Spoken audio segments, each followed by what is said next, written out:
meningkat sebagaimana dan umat yang berwajib sahabat. Amin. Amin. Sore hari ini kita akan ngaji. Saya sedang ngaji itu nggak boleh asbun asal bunyi, nggak boleh asal-asalan ketawa TV. Yang penting tidak, saya ngaji itu harus ada ilmu yang saya sampaikan. Ini momentum yang baik. Saya akan mengangkat sebuah tema, ada catatan ini saya, yakni cara mengisi kemerdekaan. Bu? Bu? Ya. Saya tertarik. Kenapa? Karena sekarang di Indonesia banyak orang yang ogah-ogahan masang bendera merah putih. Apalagi ada oknum kemarin benderanya bukan merah putih, warnanya hitam, gambar tengkorak. Benar nggak? Akhirnya sampai sekarang, hari ini tanggal berapa? 6. Banyak orang saya keliling di Bandar Lampung, di provinsi Lampung, di mana-mana banyak yang belum masang bendera merah putih. Betul? Alasannya katanya nggak punya bambu KRT. Dengarkan. Alasannya katanya benderanya sudah rusak. Astagfirullah. Bahkan di jalan lintas kemarin saya ke arah Pringsewu, ya Allah, ada bendera jatuh, ratusan mobil, ratusan motor lewat, satu pun nggak ada orang yang care, nggak ada orang yang peduli. Nauzubillah min dzalik. Lalu di mana letak merdekanya kita, saudaraku? Ayo kita flashback ke sana. Bayangkan 350 juta tahun kita dijajah oleh 6 negara. Siapa yang jajah? Dulu ada Spanyol, ada Portugis, ada Prancis, ada Jepang, ada siapa lagi?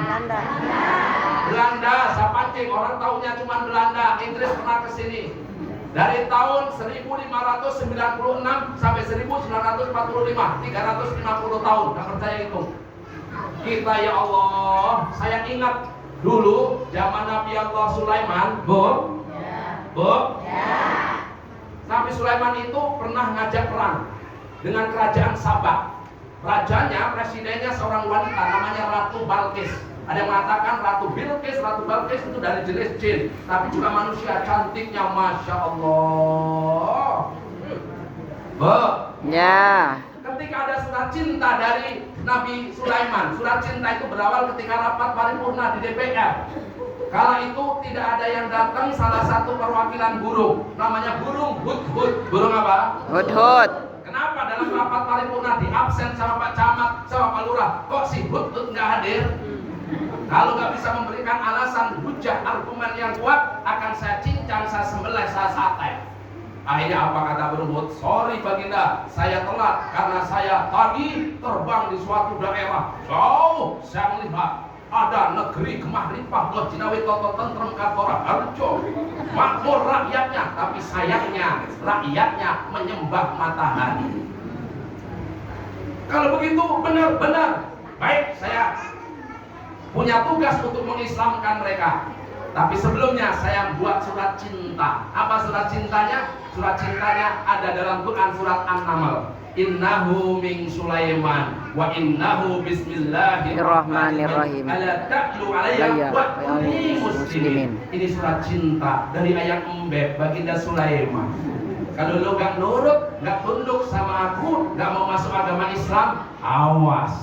Akhirnya dibaca suratnya sama Ratu Balkis. Kebetulan.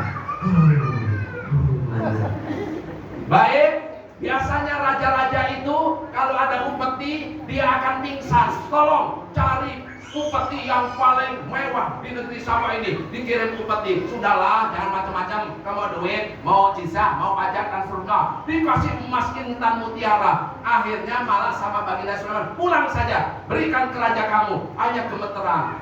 Kalau kamu nggak mau tunduk, yuk kita perang. Wow, apa jawabannya ketika diajak perang? Jawabannya ini disadap di Quran surat An-Naml ayat 34. Bunyinya begini. Qalat innal muluka idza dahulu qaryatan. Kalau tentara raja masuk suatu daerah jajahan baru, masuk suatu kampung, afsaduha, niscaya mereka akan menjajah, akan rusak daerah tersebut. Wa ja'alu a'izzatan ahliha, akan rusak rakyatnya. Adillah, tadinya rakyatnya sejahtera jadi adillah, jadi murka. Terus apa? Kadzalika yaf'alun, itulah kerjaan penjajah. Indonesia dulu Bu, tadinya Masya Allah ada banyak orang yang makmur. Pertama didatangi oleh Spanyol, oleh Portugis, oleh Prancis, oleh Inggris, oleh Belanda, dan akhirnya Jepang. Ya Allah, Indonesia ya Allah sekarang kita punya baju sekolah di Bu, baju sebiji aja nggak punya. Justru dulu